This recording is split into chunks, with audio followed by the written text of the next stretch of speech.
In the lead-up to this year's COP28 climate conference in Dubai, members of a UN-led network of travel destinations have been guiding a shift towards sustainable and resilient tourism. A part of that transformation, developing ways to deal with increased travel and an uncertain climate future. These are changes that are happening at a global level, but progress from one destination to another has been uneven. In the second part of our special series, I take a look at how Asia's travel sector is evolving to pave a greener path forward.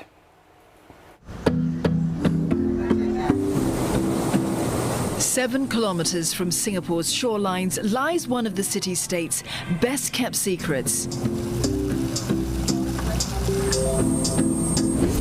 I'm headed to Lazarus Island, a destination in the southern waters.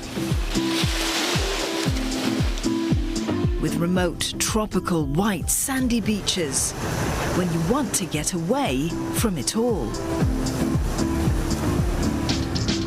With me is one of the co-founders of Big Tiny.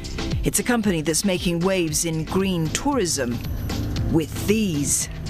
We started our tiny away escapes in Australia, so we have about 200 to 300 tiny houses spread throughout. My two other co-founders and myself, we are Singaporeans, and it's always been our dream to be able to share this concept with Singaporeans here as well.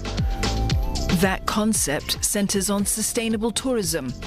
These 5 eco-cabins are designed and purpose-built by Big Tiny, using renewable energy and waste management sources that are about as green as it gets.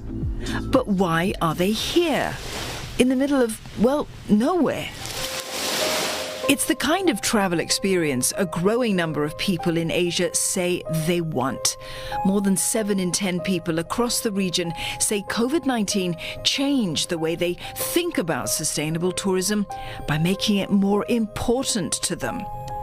But do we all even know what sustainable tourism is? Do travellers actually care, Jeff, that they are being sustainable when they choose to stay in a tiny house? Our vision is actually to enable city dwellers from around the world to reconnect with nature again. But at the same time, our focus was also on minimizing the impact of tourism on the environment. So we pay a lot of attention to the details of the entire customer journey to make sure that it's easy for our guests to enjoy their holidays while doing their part for the environment. And making it easy for people to do their part is taking the sting out of Asia's green travel ambitions. But progress is slow. A lot of the enterprises that are promoting their more sustainable approaches combined probably would be in control of about 30% of the available rooms, accommodation facilities across Asia. That means we have a good 70% that need active support to try and match those standards.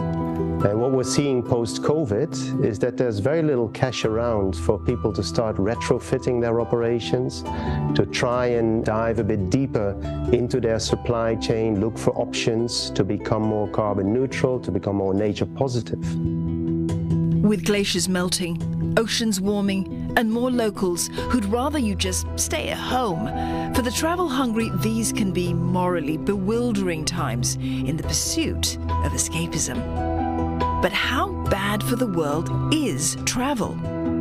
It's highly carbon intensive. Long-range travel by aviation is not good for the planet. So if you want to link that in terms of drivers of climate change, it's not really that good, or a lot of travel is not really that good for the planet. As much as 10% of global CO2 emissions are caused by the travel and tourism sector, the majority of those emissions travel to and from a destination. Travel has become a lot quicker. People make quick decisions.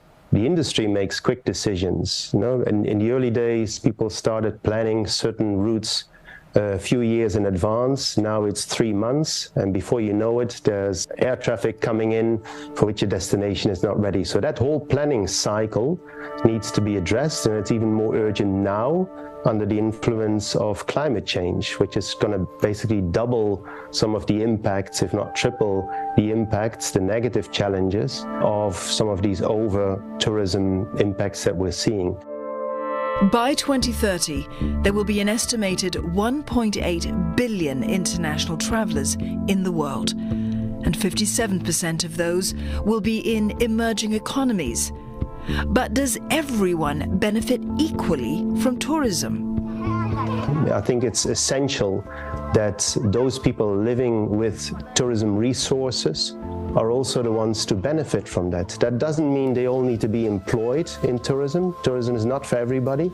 But if the shared resource impacts them, then there should be a compensation. We can't expect them to look after pristine beach areas and not see any return for that care that they put into that.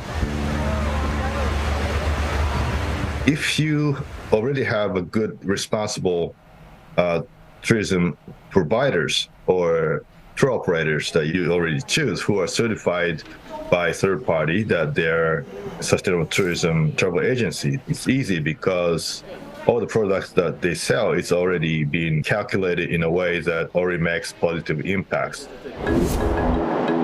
And certification is proving to be a game changer.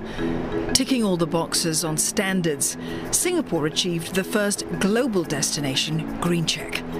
Island-wide, hotels have ramped up efforts, growing shared, edible green gardens on spare spaces with produce that cooks can share, earning accolades for moving quickly towards that goal of net zero.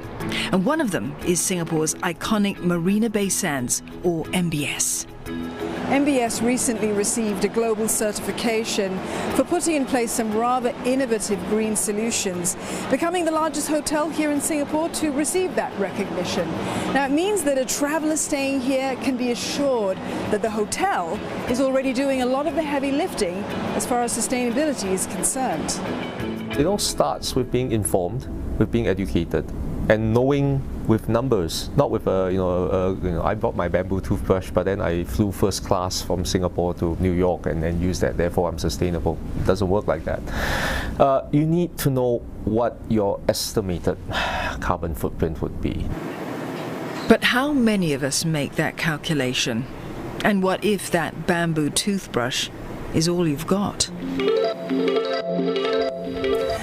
When you arrive at your hotel room, the first thing that you might do is look for those complimentary water bottles. But you won't find any of that here at Faber Park Hotel, and that's because of these water filtration systems installed into every room. Developed by a local startup, it's supplying more and more of these solutions to hotels that want to go green as Singapore pursues its green sustainability goals. Beyond Singapore, the clock is ticking in Asia to get the flow of similar sustainable measures in place. There's this statement that tourism destroys what it's looking for by finding it, right? There's very few places that have not been opened up and where a tourism footprint doesn't exist. So it's all about effective management and adaptive management of destinations. There's lots of trust in certain brands. Now we feel comfortable traveling with a certain organization, whether it's an accommodation chain or a tour operator, because they represent certain values that we associate ourselves with. And that's an important component in the sustainability agenda as well. From edible gardens in the city to innovative design solutions in your hotel room to tiny houses. Now, the barriers to becoming a sustainable traveller are becoming easier to overcome. It might just be good enough to do what you can, when you can for now. In the final part of our series on green tourism, I catch up with travel experts who are leading the way one trip at a time on sustainable travel.